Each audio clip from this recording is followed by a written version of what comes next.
एक कदम ईश्वर की ओर।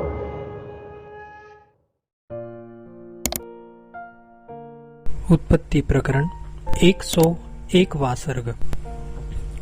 वस्तुतः अर्थशून्य होती हुई भी संकल्प से सैकड़ों विकल्प वाली सृष्टि का बालकाख्यायिका रूप दृष्टांत वर्णन।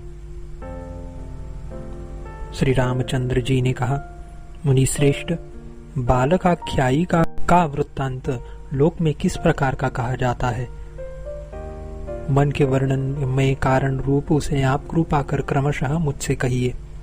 श्री वशिष्ठ जी ने कहा, वत्स श्री रामचंद्र जी, किसी युक्तायुक्त विचार शून्य बालक ने अपनी धाय से कहा, धाय, मन बहलाने वाली कोई कथा सुनाओ।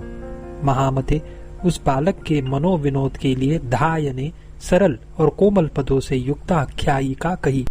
अत्यंत असत नगर में 3 बड़े सुंदर राजकुमार थे। वे बड़े मनस्वी, धार्मिक और शौर्य संपन्न थे। जैसे आकाश में जलमय तारे होते हैं, वैसे ही उस विस्तीर्ण शून्य नगर में वे रहते थे। उनमें से 2 उत्पन्न ही नहीं हुए और एक माँ के गर्भ में स्थित नहीं हुआ।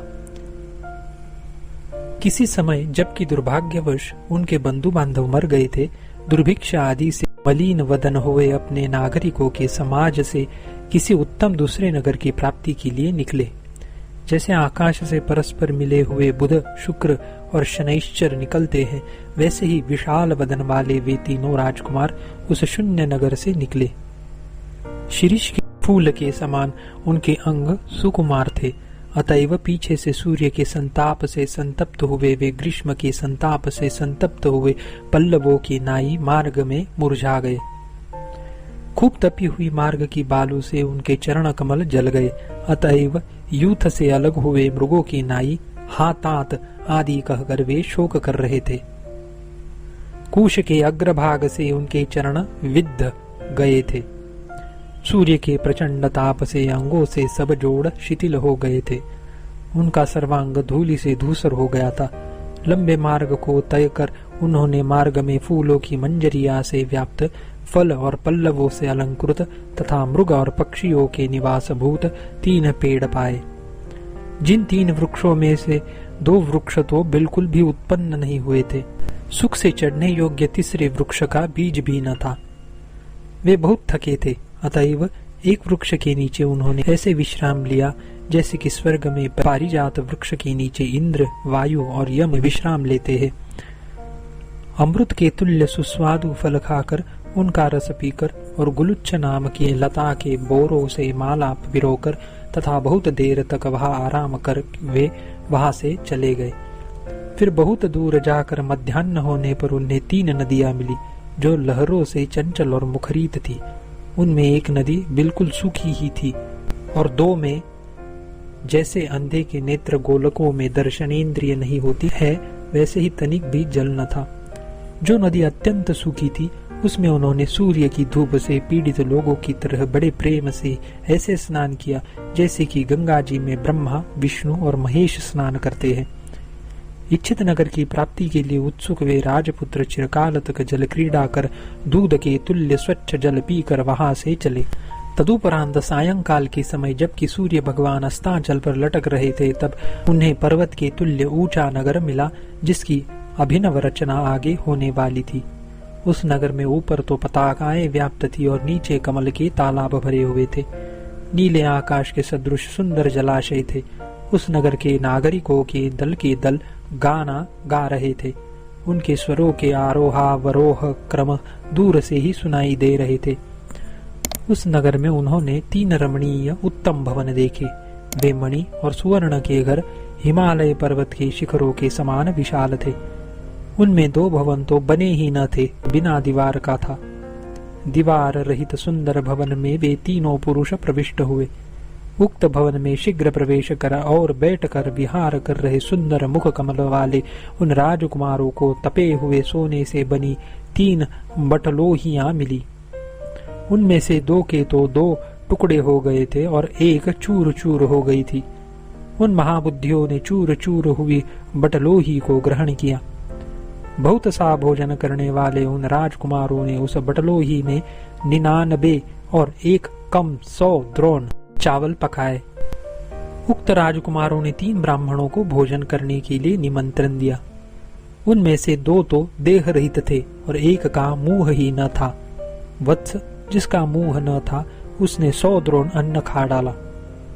ब्राह्मण के भोजन करने से जो अन्न बच गया था वह उन 3 राजकुमारों ने खाया। उसे खाकर उन राजकुमारों को बड़ी तृप्ति हुई। हे पुत्र, उस भावी नगर में वे 3 राजकुमार सुख शांति से स्थित है और मृगया से क्रीड़ा करते हैं, यानी शिकार खेलते हैं। हे अनग वत्स, यह बड़ी सुंदर आख्यायिका मैंने तुमसे कही है, इसे तुम हृदयंगम करो, इससे तुम अवश्य पंडित हो जाओगे। हे श्री रामचंद्र, धाय ने यह सुंदर बालक आख्यायिका कही है। इस सुंदर आख्यायिका से बालक को भी बड़ा आनंद हुआ। हे कमल नयन श्री रामचंद्र जी, मैंने आपके लिए यह बालाख्यायिका चित्ताख्यान के अनंतर प्रवृत्त हुई जो जगत प्रतीति ही विकल्प मात्रत्व कथा है, उसके उदाहरण रूप से कही है। विकल्प मात्र रूप यह संसार रचना बालकाख्यायिका के समान दृढ़ता पूर्वक कल्पित उग्र संकल्पों से दृष्टता को प्राप्त हुआ है। वस्तुतः यह कुछ नहीं है। हे निष्पाप श्री रामचंद्र जी, विकल्प रूपी जालों से परिपूर्ण यह प्रातिभासिक संसार रचना, बंध, मोक्ष आदि की सैकड़ों कल्पनाओं के रूप से वृद्धि को प्राप्त होती है। वस्तुतः एकमात्र संकल्प के सिवा यहाँ और कुछ नहीं है। जो विकल्प रूप प्रतीत होता है वह सब संकल्प के कारण ही प्रतीत होता है।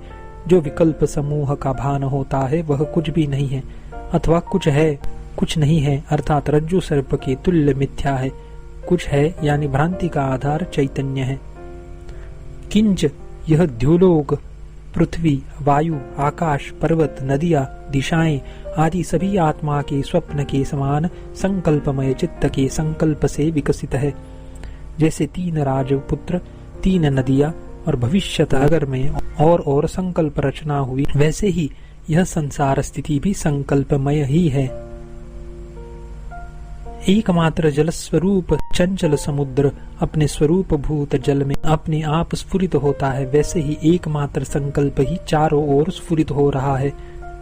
पहले परमात्मा से एकमात्र संकल्प उदित हुआ, वही संकल्प जैसे दिन सूर्य के व्यापारों से और लोगों से विविध व्यापारों से विस्तार को प्राप्त होता है, वैसे ही विस्तार को प्राप्त हुआ है। हे श्री रामचंद्र जी, संकल्प रूपी जालों की रचना ही संपूर्ण जगत है। संकल्पों को ही आप राग आदि चित्त वृत्तियां और समस्त विषय जानिए। आप एकमात्र संकल्प का पूर्ण रूप से परित्याग कर निर्विकल्प आत्मज्ञान का, जो कि संकल्प के परित्याग का एकमात्र हेतु है, अवलंबन कर शांति को प्राप्त होइए। 101वां सर्ग समाप्त।